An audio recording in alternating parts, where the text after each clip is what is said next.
Aqui foi um resgate dessa abelhinha aqui, Mirindra oriana. E foi esse rapazinho aqui, ó, que achou ela.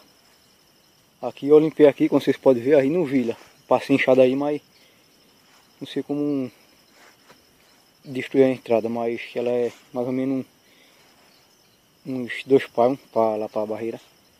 E aqui, pessoal, onde ela tá é muito precário mesmo o setor. Muita lama dentro do buraco. Muita lama mesmo, um lugar muito ruim. Aqui é muita água que vem de cima e a barreira podia cair, tá entendendo? Eu estou fazendo esse resgate, já descobri aqui, ó. E o tempo aqui tá meio chuvoso, deu uma chuvada bem forte. Vocês podem ver aí a água. Tá entendendo?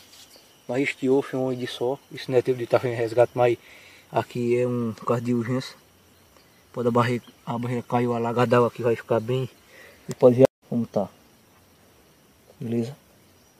Tá alagado mesmo já. Olha as abelhinhas lá. Tá bem ruim mesmo dentro do ninho. Tem um potinho de mel aqui.